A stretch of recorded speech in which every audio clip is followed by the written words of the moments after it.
Hello and welcome to HR Mythbusters, the show that takes vital HR myths and tests them out. Today we've come to Pineapple Inc., the largest software development company in the UK. They have a vacancy for a sales consultant, which they have advertised, and today are carrying out interviews. I will be looking at different question types the interviewers use at Pineapple. I am a mad scientist, however, the only thing I'm mad for is HR. Right, we're going to be testing out 4 question types that are often performed in interviews. The role of the interviewer will change with each question. However, unbeknown to them, I will have my secret accomplice, Sinri. Sinri, say hello. Hello.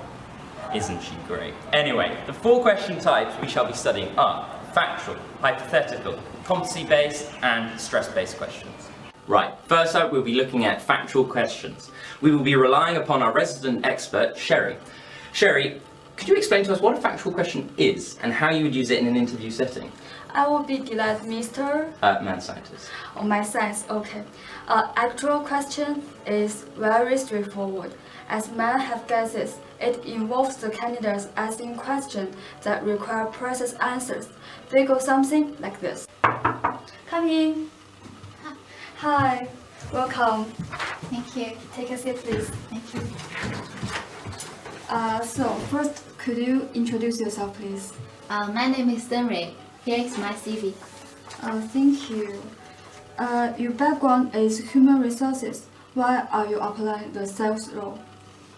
Why do you want to work for Pineapple? What skills do you think you can bring to Pineapple? This is Chris. Now, Chris is an expert interviewer on hypothetical questions. Chris, could you tell us what a hypothetical question is and how it relates to an interview? I sure can.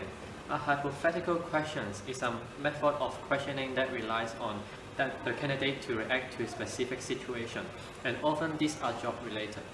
Although there are some cases where you can call upon to a real-life situation in order to test the candidate's customary reactions. So hello Sinri, I'm going to present you with some certain situations, and I would like you to tell me how you would react to it.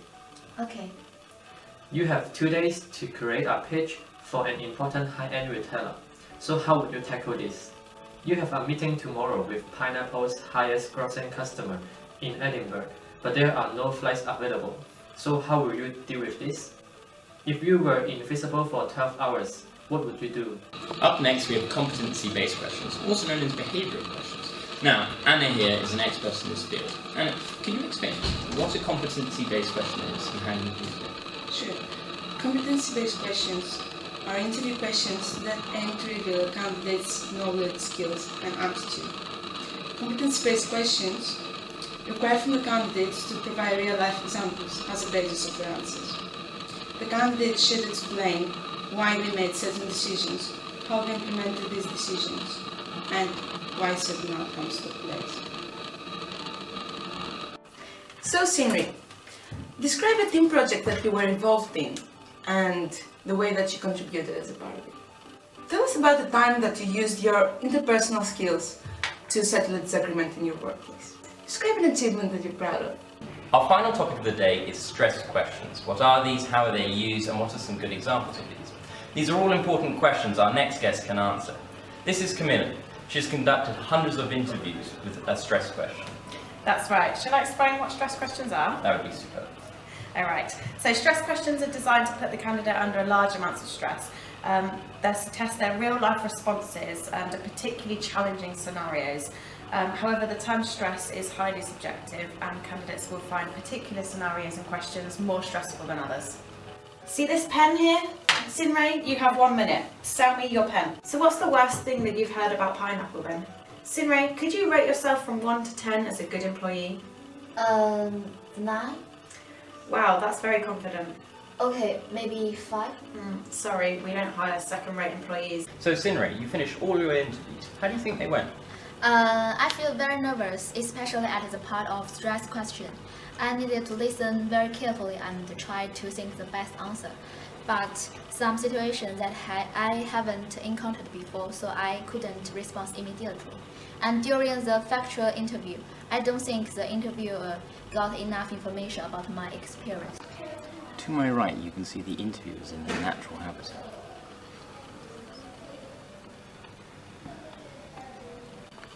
So Sherry, how did the factual interview go? From my point of view, she has a lot of experience. But I think from the short interview, I can't get much more information about her experience. Actually, I'm worried about her future job because her background is human resources, but now she wants to change. So just worry about our pineapple sauce problem.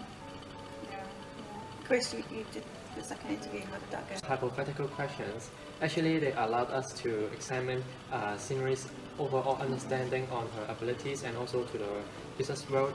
And this also tests her responses to those unexpected questions. So, however, for the disadvantages, I think some of the questions are irrelevant to the job role, and this may affect the formal atmosphere of the interview. Okay. Anna, how did yours go? From my interview with Scenery, I managed to retrieve fundamental information about her professional skills, as well as the way she acts in various occasions. Well, I have to admit that she provided sufficient evidence to support all of her responses. Only thing that didn't go that well is that not all of my questions were relevant to the job position. And finally, I did the stress interview. I felt that I put Scenery under so much stress that it wasn't an accurate representation of how she would react in a working environment. However, that does show some personality traits, and I felt that I could get a really good judgment on whether she would fit here at Pineapple. So I think overall we can conclude that all 4 questions need to be used in an interview setting to get the best out of the interviewee. Thank you for watching and goodbye.